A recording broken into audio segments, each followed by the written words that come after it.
Now that the pandemic has finally calmed down, mental wellness and mental health is finally coming to the front of where it should have been to begin with. Now people understand what mental health is.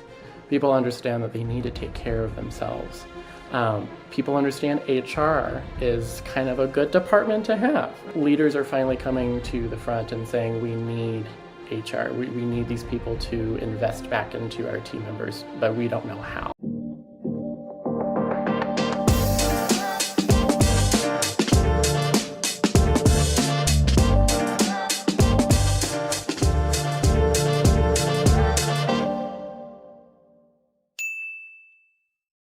All right, guys, welcome back to another episode of the Heart and Hustle podcast. On this podcast, we talk about the heart and the hustle necessary for business and life success. Now, today's a very special event because we have a brand new episode in our HR Hero series, and I have Thomas Jepson with me.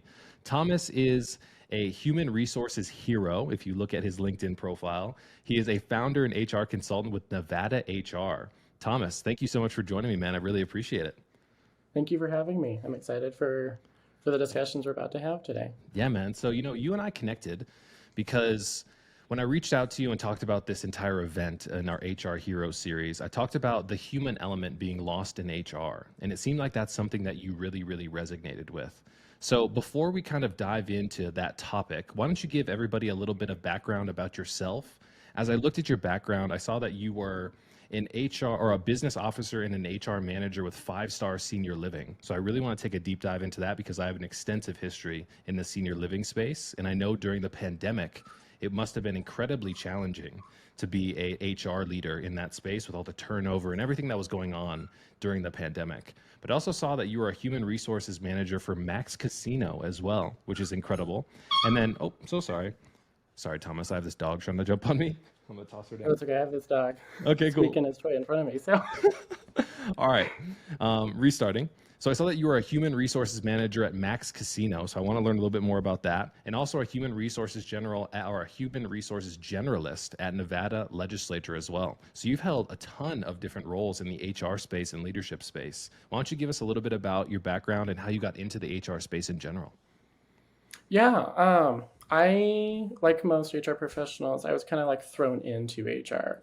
I kind of started my HR career with managers not really knowing how to run a business, like how to run a team. And I always had the niche of supporting my team members. And I feel like I always managed my teams differently. And I finally asked myself the question of what can I do to improve these processes with everyone, right?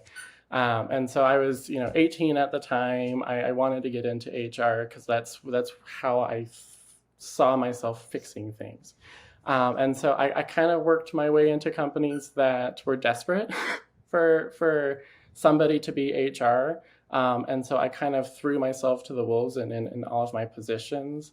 At Max Casino and with 5-star senior living, they all didn't really have that HR support person within the position that they had before.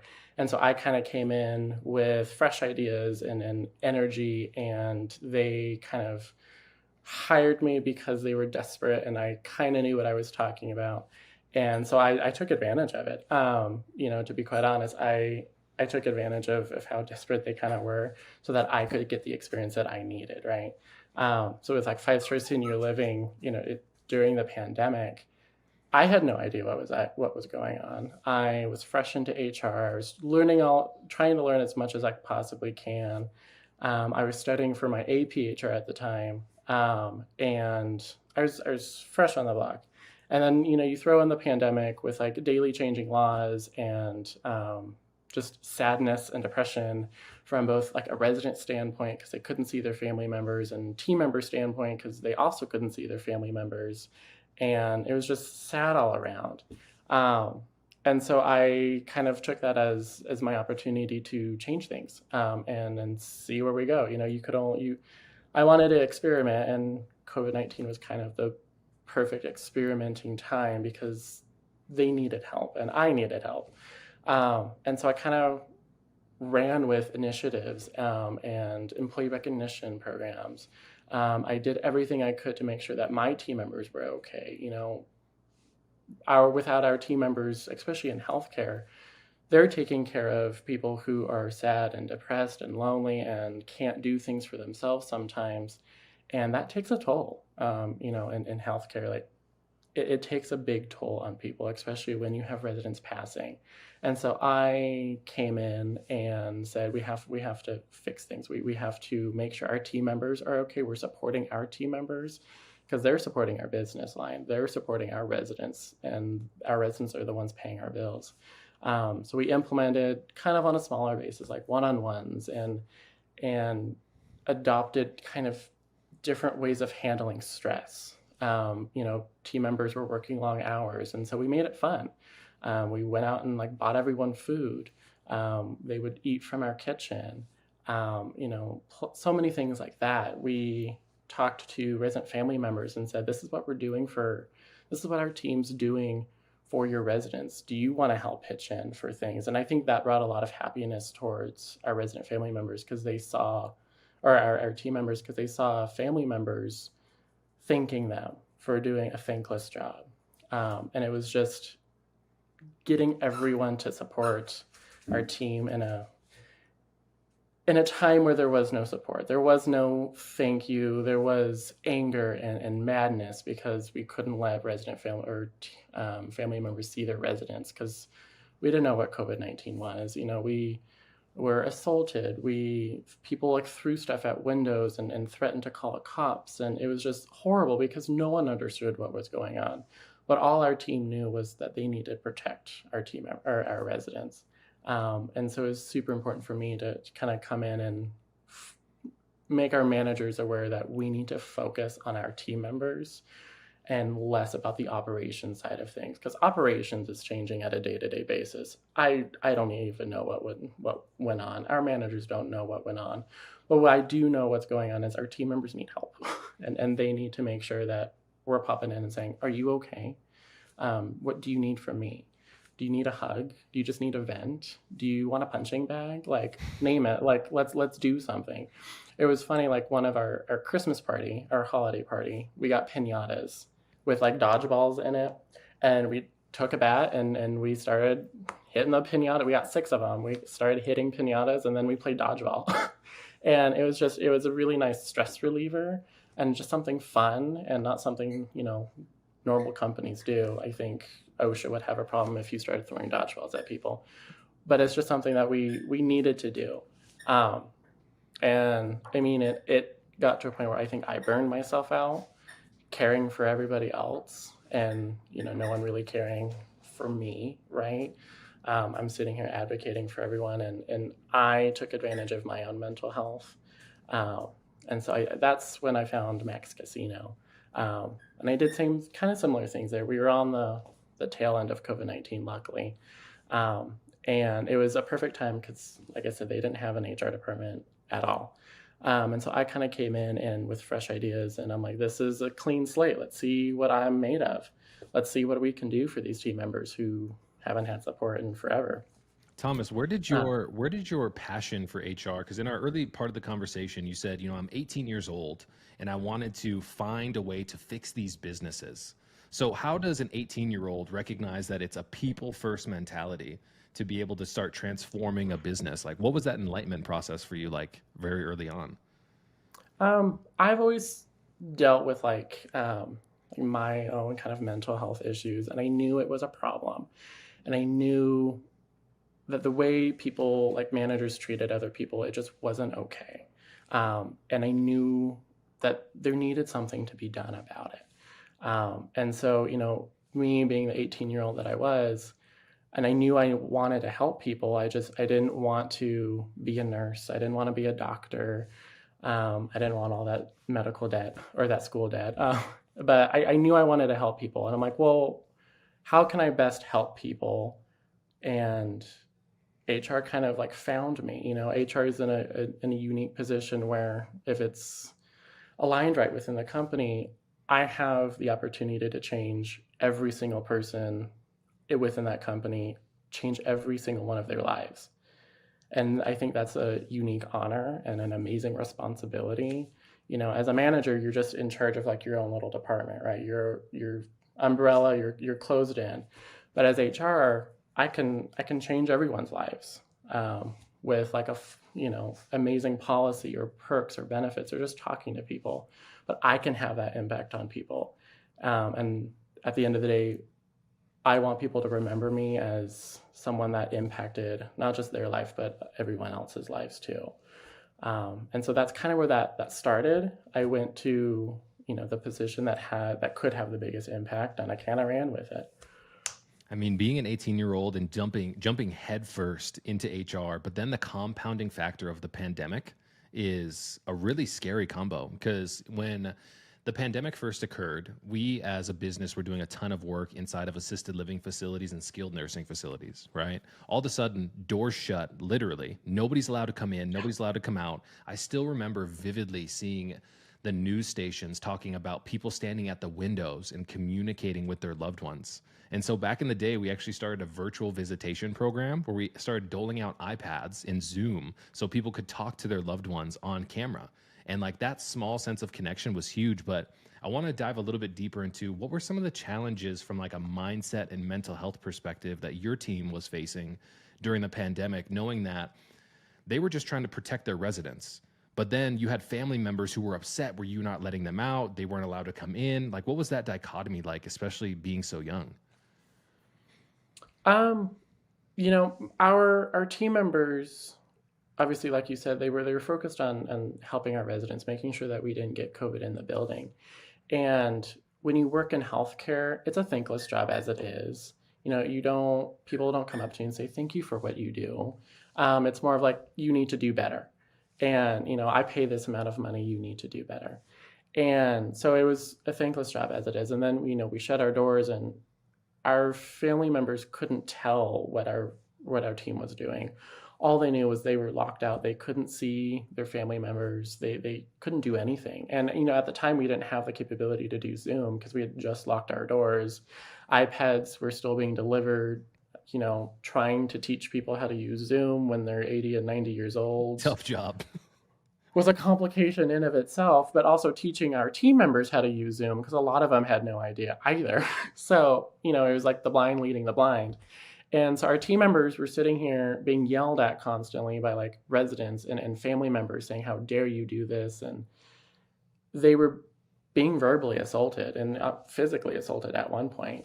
And, how do you go into a job where you're going to be yelled at, people are going to hate you for doing your job, for protecting them, and they're not going to understand that. Some of them did, but, for the most part, they didn't understand that. And, it was unfair to our team members at one point, but hearing all of their stories too, and like trying to be that mediator between team members and them trying not to flip a lid on people and trying to remain professional and trying to mentor them and saying, I don't think you understand what they're going through, and trying to get our team members to understand the bigger picture while also trying to calm them down to a point where they don't, flip a lid.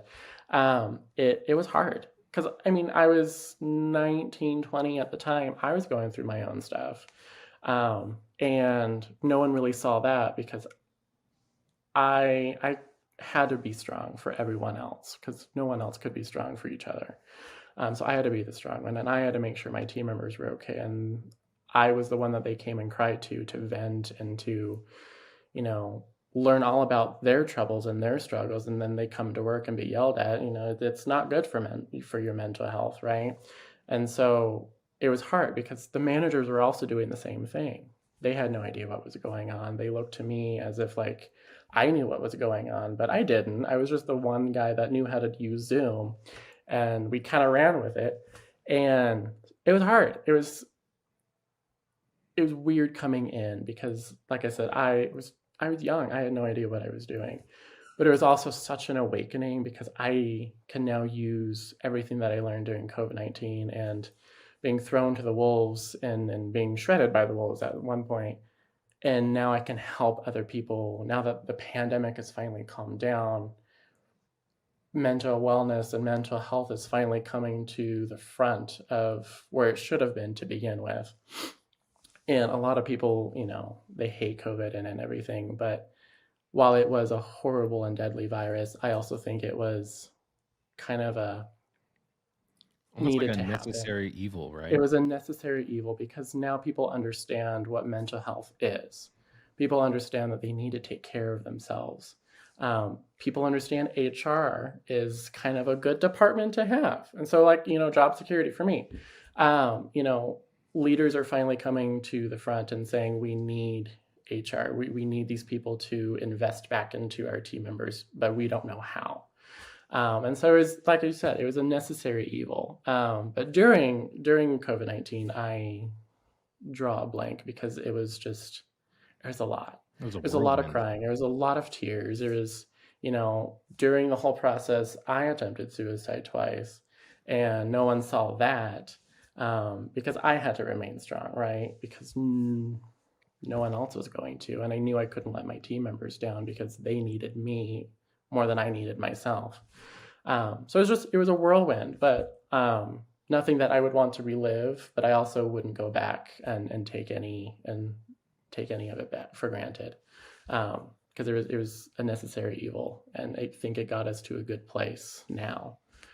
I think you're 1,000% right. One of the discussions that we often have on the podcast is kind of the fallacy that leaders themselves don't deal with mental health struggles, right? They're often put in the position of like everything is good and we maintain this mask where we have to be smiling, we have to be supportive, but many people don't recognize that often the subconscious behaviors that our leaders demonstrate trickle down, right?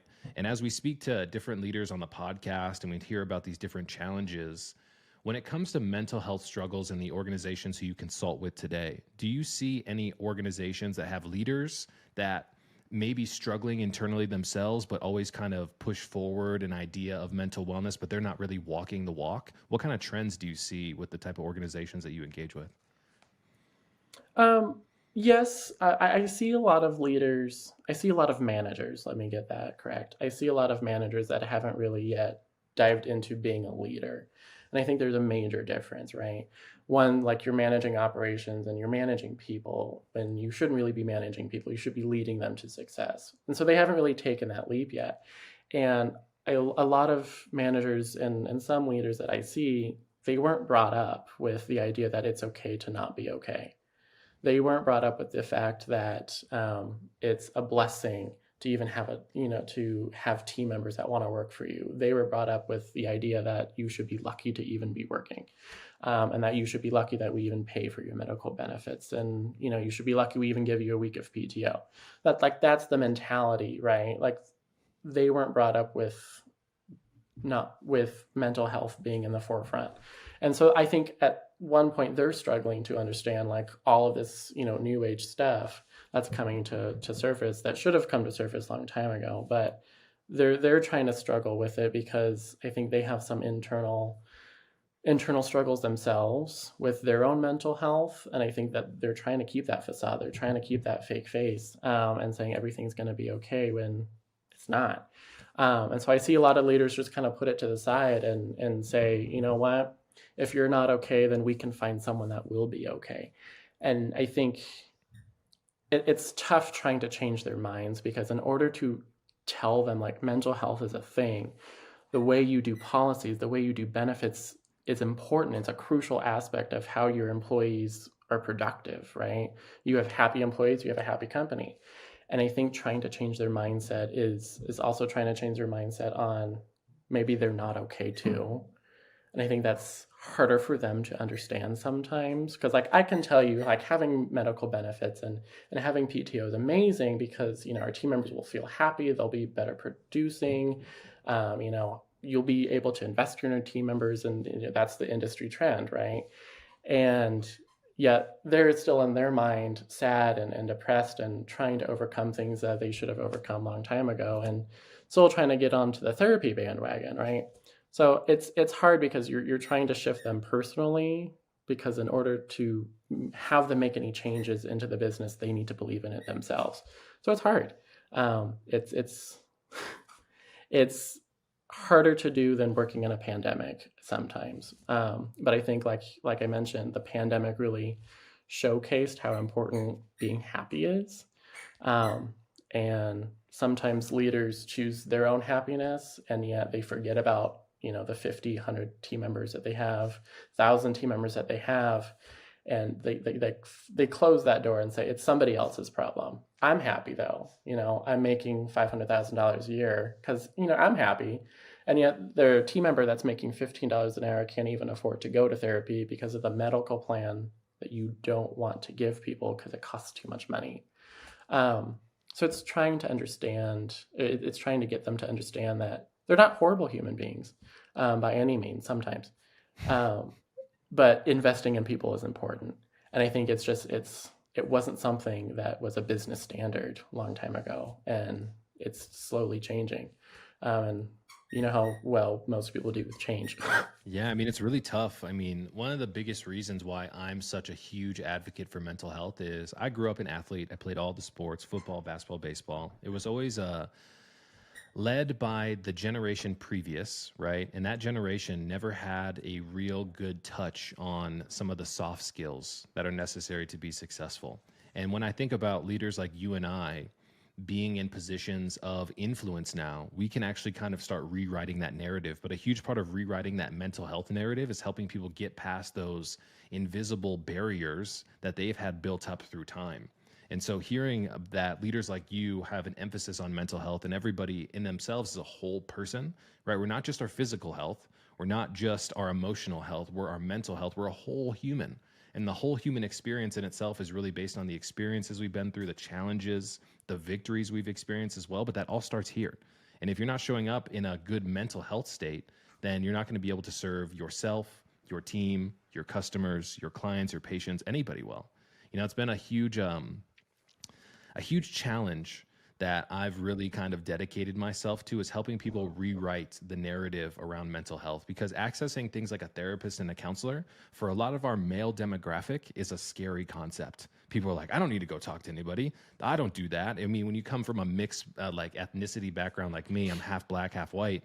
The black side of my family is like, we don't talk to people about our problems.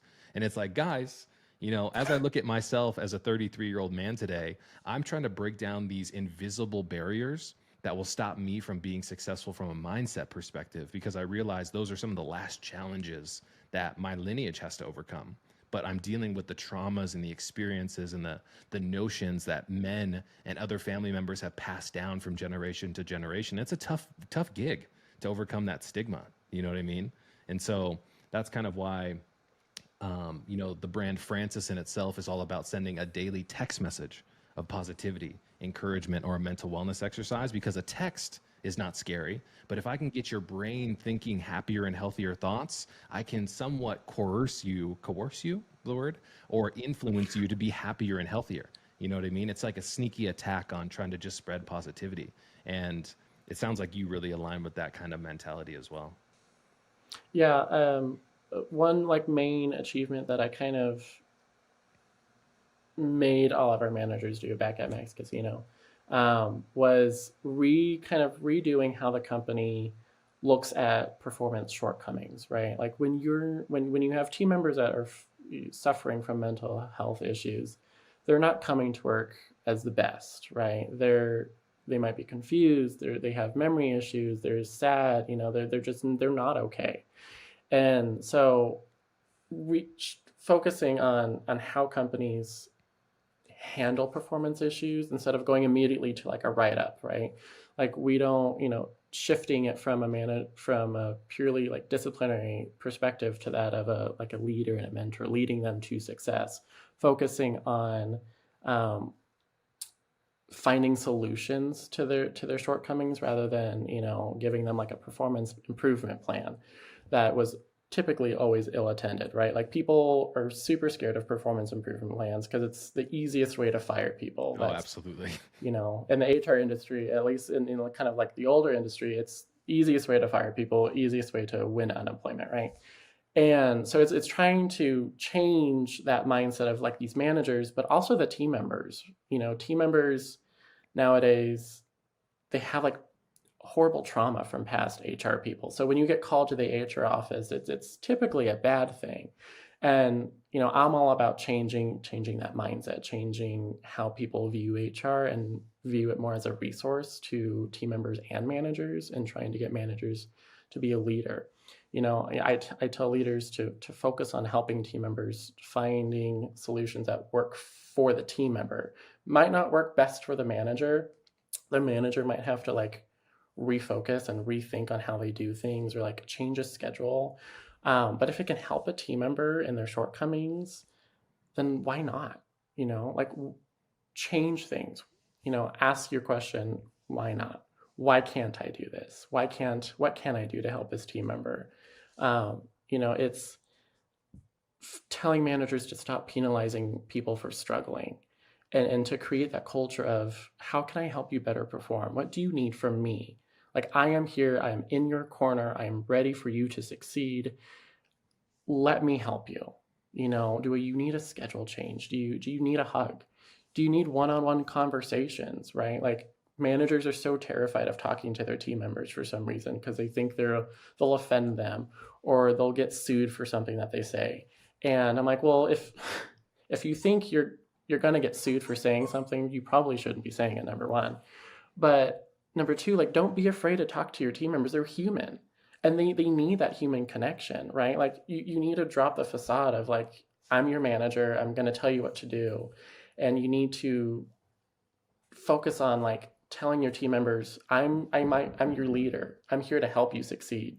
So let's do this. Making it more personal. I have team members that were terrified of coming to me because they thought I was going to like fire them for their shortcomings. And I'm like, no, I just want to know how you are. How can I help you? As HR, it's like my responsibility for like the whole team. And, I had this manager that couldn't connect with a team member. And I brought this team member in. I'm like, hey, you have performance issues. I know you're not okay. So how are you really? And like, she broke down. She had no one to talk to. She had no one to believe in her. She had worked with us for 3 years, and all of a sudden became this horrible performing employee. And like, management wanted to fire her and find someone better. And I'm like, no, like, let's talk to her. She's been here for 3 years. We need to invest in her. And so I brought her in, and then she told me all of these things about like going through divorce and losing custody of her kids, and just these horrible things that were going on. And, we worked through it. We created solutions. I checked in with her once a week. I'm like, how are you really? I became her therapist, her unlicensed therapist. Like, I think most HR professionals can concur with. You become that like unlicensed, unofficial therapist. And this team member, she came to me like a month later. She was better. She was just happier. She was performing better. And she said, I was going to kill myself the night that you came to talk to me. Like, I had a plan. I was over it. I thought I was being fired, and I can't live with being fired. She had a good work ethic, and she was afraid of being fired. She was afraid of being judged. She was afraid of just losing everything. And the heartfelt conversation that I had with her, struggling with mental health myself, like, I was able to connect with her probably better than most. And just those conversations with her, I guess, helped her see that there's a light at the end of the tunnel. There's more to live with. And, she's off now doing like bigger and better things for herself, which I'm thrilled about. But it's moments like those that you realize conversations with your team members might change their life for the better or for the worse. So you better choose the better side of things. Care about your team members, because they are human. We all go through stuff in life, and don't penalize them for not being okay, and make it a culture where it's okay to not be okay. But let's focus on what you need to get back to where you are. And as a leader, it's your responsibility to make sure that you facilitate all of that. One of my favorite leaders is Gary Vaynerchuk, and he has a saying. He's like, if you're the CEO of a company and you think that your team members work for you, you have it completely backwards, because you work for them. You need to empower them with the resources, the tools, and honestly, often just the presence of somebody who cares about them. And so what it sounds like is you were the first leader who really took the time to actually ask, are you okay, to that team member who you've been talking about? And you literally changed her life. Yeah, it was an amazing feeling, but also such a sad feeling at the same time, because if it wasn't for me, she probably would have been fired. Who knows what would have happened, right? And it's a horrible mindset for these managers to have, and it's sad overall. And I'm so excited that, like I said, COVID-19 was horrible, but I'm excited that it brought mental health awareness. A lot of people don't understand mental health, right? Like they might not suffer, which is phenomenal, good for them. But they might not suffer, so they might not understand what people go through. And being aware that it's a problem, and finding people who are aware and who can help connect with people to help them save a life, transform their lives. It's so important. And I'm happy that leaders are now finally starting to understand that. And yeah, it was a sad moment overall, because I'm like, why should I have been the one to do that? It shouldn't have come to me. It should have happened first with your manager. It should have happened months ago when the performance shortcomings happened, like taking that proactive approach and saying, hey, last week you weren't yourself. What's going on? Instead of letting it build up for months and months, and then all of a sudden HR has to come in and then say, hey, how are you really? And then, just having all of that happen. So it shouldn't have come to the point where she wanted to end her life. And it shouldn't have come to the point where she sat in my office and had that conversation. It should have come from the manager the first week that, shortcomings happened. I mean, let's I talk think that's about where we need to build to. yeah, let's talk about that for a second because, one of the things that I think is important to recognize is the emphasis of mental wellness, mental health, positivity all trickles down from the top. And so, what are some of the ways in which you would suggest leaders who are listening to this podcast can start influencing the people beneath them with a better attitude around mental health? Is it transparency? Is it vulnerability? Is it sharing our own struggles? What type of things do you think are the responsibility of the people at the top to set the tone to create that safe work environment that people really need to be reinforced with? I think it's everything that you said. Oftentimes, like team members, they might be afraid to go to a manager or their leader or even talk to their CEO because they view them as a better person, or not even human, right?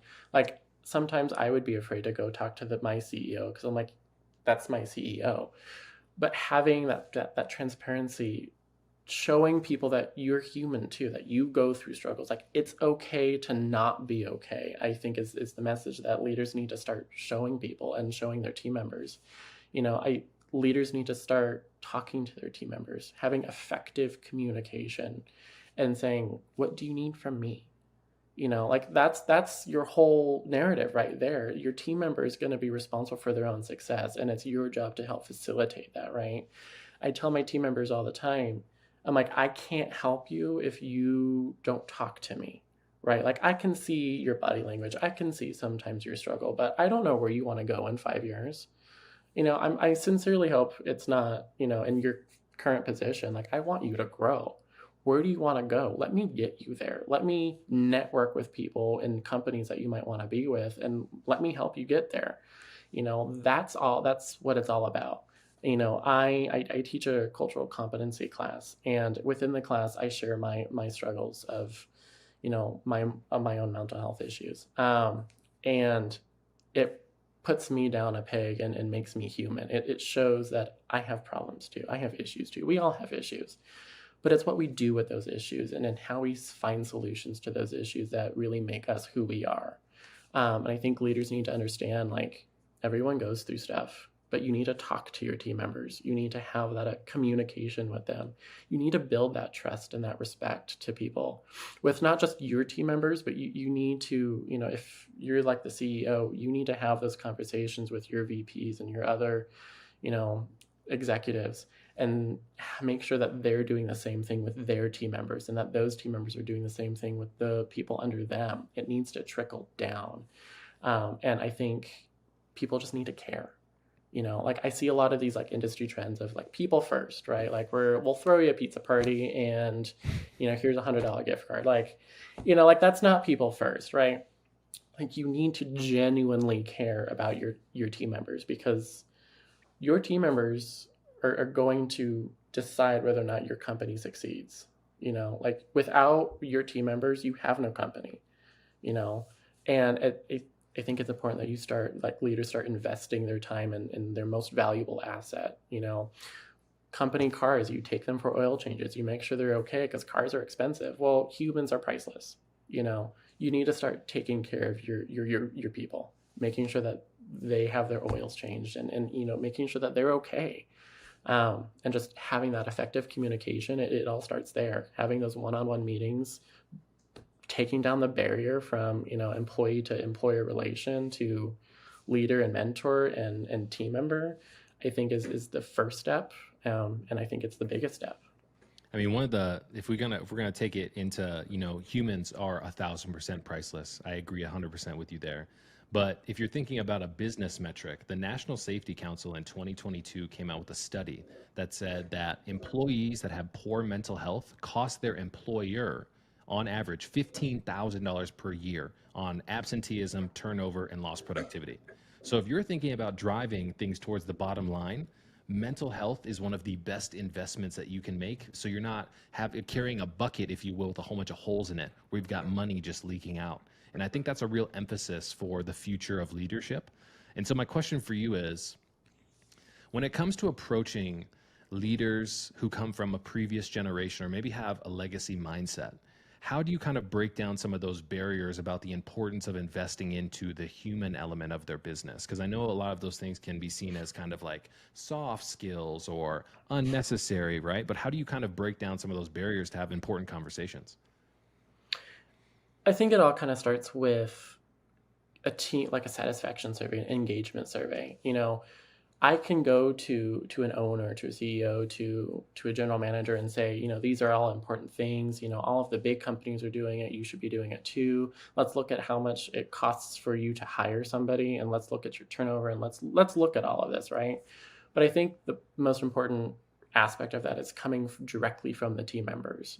I feel like a lot of disconnect from leadership and from the older legacy thinking leadership to their team members. Like, they think everything's fine, and over here their team members are like on fire and they need water, and they're like, oh no, there's fine, there's a fire extinguisher. And I think it's understanding that, like, people have thoughts and opinions, and doing that engagement survey can kind of break it all down and say, what are we doing wrong, what are we doing right, and taking that to leadership and then saying, these are all the things that your team members hate. This is probably why you're spending so much money in hiring people. This is probably why, you know, you're losing all of these people. This is why you have 1 star on Indeed and you can't hire people even though you throw money at them. You know, it's hitting them where it hits most, and it's how much money they've lost, right? Like, I try not to do too much in like the mental health side of things, because I feel like a lot of them, they just don't see the value of investing, right? They see the dollar signs of, like, we need better benefits and we need more PTO. Like, that's all money for them, right? That's all short upfront costs that they're going to have to use, but they don't think long term. They were never taught to think long term about their team members, because to them, you know, I deal with like a lot of entry level positions, you could say. And so to these leaderships, they're like, well, that person's not going to be there in a year. And it's like, well, you also have team members that have been here for 13 years. So, like, you know, help me figure where you're coming from.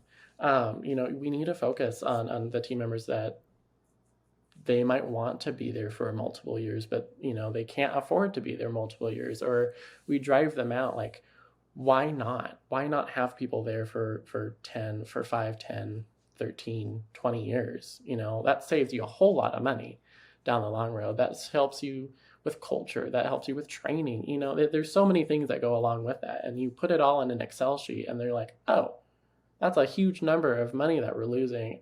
And, you know, I'll mention that's just for one of your people. That's one team member costs you almost $20,000 over the next 10 years. And people are like, oh, okay. And then they see, oh, it's going to cost me $30,000 more a month for better benefits and PTO perks and, you know, multiple pizza parties or whatever. And so it's trying to get them to play the long game Yeah. with their financials and understanding that it'll get better. Like your return on investment will get there. It's a long road ahead because it takes a lot of time to change people's mindsets. It takes a lot of time for people to undo the trauma that a lot of these leaders gave them in the first place. And I also mentioned, I'm like, hey, if they experience work related trauma, that's workers' comp. Mm. They can go to a doctor and they can be on leave with workers' comp for this. Your insurance premiums might go up, and then all of a sudden, like, all the red flags start hitting, and they're like, that's impossible. And then I show them case studies that have happened.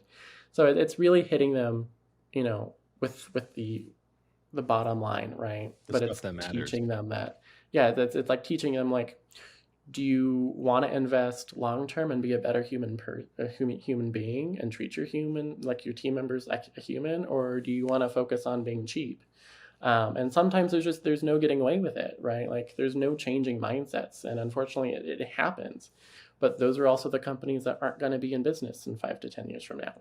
So I mean, they kind of do it to themselves. The future of business is changing. And, before we hopped on here, I polled my audience to ask questions and give insights about HR and the culture of work these days. And one of the things I noticed when you mentioned there, like, that person's not going to be here in a year, when you were just giving your examples, there's a lot of new people coming into the work environment, and those are a lot of Gen Z workers as well. And these guys are the ones who are not going to put up with that legacy mindset. And so one of the questions that was kind of posed was, I'm a Gen Z worker for a boomer boss, and I feel like I'm never going to be able to get through to this person. So what is your perspective on the new workforce that comes into these environments of, employment, and they just have completely different generational expectations than the previous generation did? What kind of problems do you think these new leaders are going to be facing when it comes to, I would say, nurturing this new workforce that's coming into the world?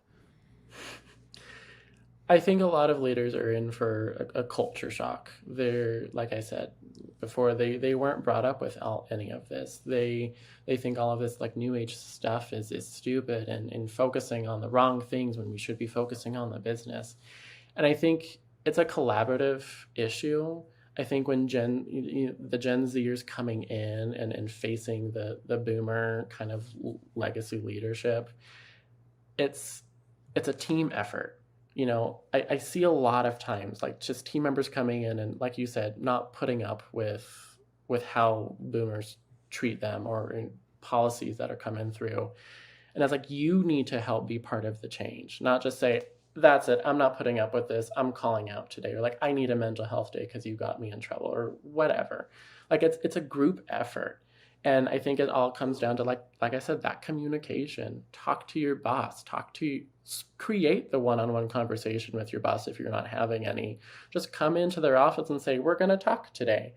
And this is how I'm feeling, and this is how I'm doing things. And, do you have any insights? And be part of the change, because the boomers aren't going to change on their own, right? They're stuck in their mindset, and you're going to have to compromise eventually.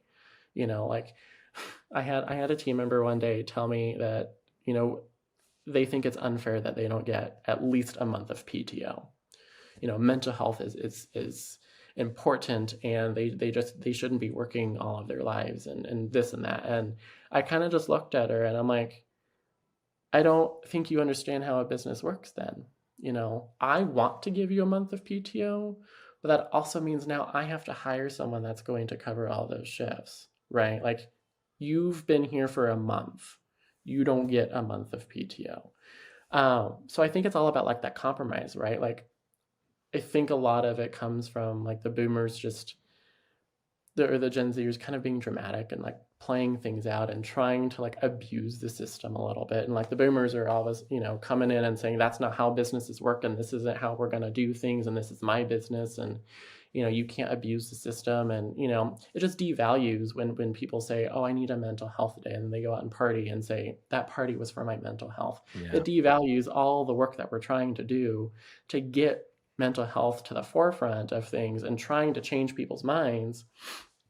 And then people go and do that, And there's no business side of things, right? Like the leaders aren't understanding the business aspect of it. So it's hard. It's a team effort, and we can't abuse the mental health awareness motion. We just kind of have to move with the all of our leaders wherever they are in their understanding of mental awareness. We have to move with them. We can't just stab them for also struggling to understand. We can't penalize them for not understanding how mental awareness works. But yeah, like leaders are going to have a bit of a culture shock if they're not willing to change, if they're not willing to have effective communication with their people. If you own a business, you should know adapting is going to help you continue having a successful business. Like being stagnant and not changing anything or not innovating, it's going to kill your business, right? And it's the same thing when it comes to your team members and adapting to how your team members are thinking at that point. What's good for your business? Happy team members and team members that are excited to work for you, or unhappy team members that are yelling at you for not understanding something that you don't understand and then firing them or forcing them out, So it's a good business thing, just having happy team members.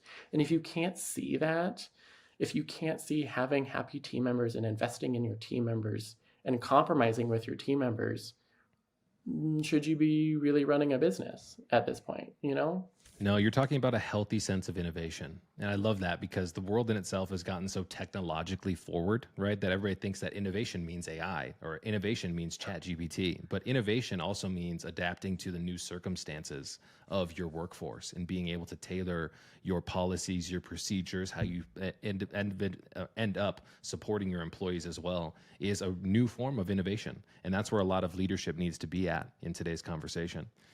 Thomas, this has been an amazing, exercise and, hearing your experiences dealing with mental health challenges, how you're refortifying the organizations who you work with, and also creating that sense of safety, which I think is so important for everybody to learn a little bit more about.